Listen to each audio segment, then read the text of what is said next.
Effectivement, les hortensias, c'est la fleur de l'été par excellence. Alors cette année, malheureusement, ils sont un peu en retard parce que vous avez vu le temps, c'était pas extraordinaire. Donc ils commencent tout juste à fleurir pour certains. Pour d'autres, ils sont bien développés, mais c'est pas encore vraiment la pleine saison des hortensias. Je vous propose de rejoindre. Regardez, je vous ai encore gâté cette semaine avec des choses sensationnelles. Les bleus, des bleus qui sont magnifiques. Justement, quand on met des couleurs comme ça très intenses dans un jardin, ça attire l'œil, ça agrandit, comme vous le miroir, Sylvie, dans une pièce, ça agrandit la pièce. Bien, les couleurs fortes agrandissent les pièces.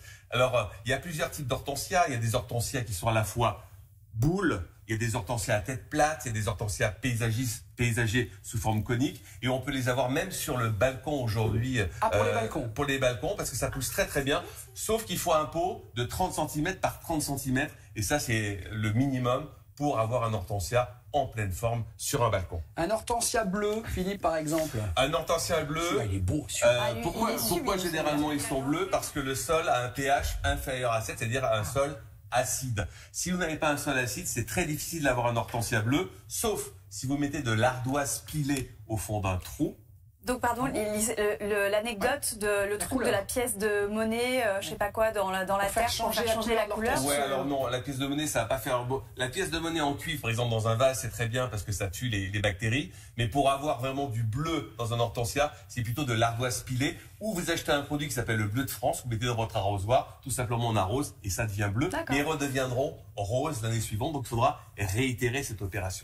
Il y a des hortensias grimpants, Philippe, c'est ça? Exactement. Souvent, on a l'hortensia tête boule, etc. Mais regardez, ils sont ici, les hortensias grimpants. Ils grimpent tout seuls sur les murs. Tout simplement, ils ont des petits crampons. La fleur, elle est crème, elle est blanche. Et c'est Marie-Laure Rolline qui les produit, qui est une spécialiste des grimpantes. Et elle conseille souvent d'associer, vous le voyez, des clématites avec ces hortensias grimpants, comme on le fait pour des rosiers grimpants. Le rosier grimpant et la clématite, ça se marie bien ensemble. Et l'hortensia grimpant, ça peut recouvrir 10-15 mètres carrés d'une façade, plutôt mi-ombre à ombre. Et regardez ces petites fleurs blanches, elles sont tout à fait exceptionnelles, couleur crème. Est-ce que ça existe, Philippe, des hortensias magiques?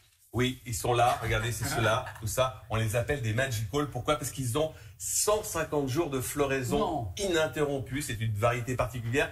Et parfois, on peut même les mettre dans l'intérieur, en intérieur, près d'une fenêtre. Ça pousse quand même, alors que l'hortensia est plutôt destinée pour, bien sûr, l'extérieur, pour le mettre à mi-ombre.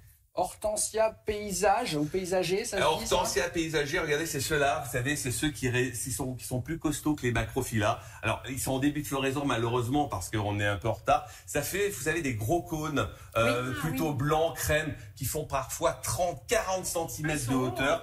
Celui-là, il est extraordinaire. Alors, il en est au début, il s'appelle le fantôme. Et c'est un hortensia qui, pour moi, est le plus intéressant parce que il est paysager, il s'adapte à tous les sols, même un sol plutôt ingrat, mi-ombre jusqu'à plein soleil, et c'est vraiment l'hortensia typique par excellence qui ne baisse pas les feuilles dès qu'il manque d'eau. Parce que le problème de ces hortensias boules, c'est que souvent ils demandent beaucoup d'eau. Voilà. Et là, pour terminer, celui-là, il est énorme. C'est un macrophylla qui a été... c'est un gros bébé, ça. C'est un ils vont nous envoyer tout dans le décor. Taillé sous forme de boule, donc on peut lui donner une forme plutôt sphérique. Donc on peut, un peu comme les taupières, c'est une sorte de taupière. Et puis regardez ce bleu qui est magnifique. Là, ça c'est vraiment des hortensias extraordinaires. Il y a aussi un petit rose, je sais pas où il est là, regardez, celui-là, le petit rose. Alors ce petit rose là, il est frangé de blanc, et si vous l'arrosez ou si vous mettez de l'ardoise pilée, il redevient bleu. C'est vraiment très très beau. C'est très joli, vraiment voilà. Vous allez complètement tous les deux disparu. Vous entraînez pour la Thérèse là. Merci beaucoup à tous les deux. Le journal La Météo.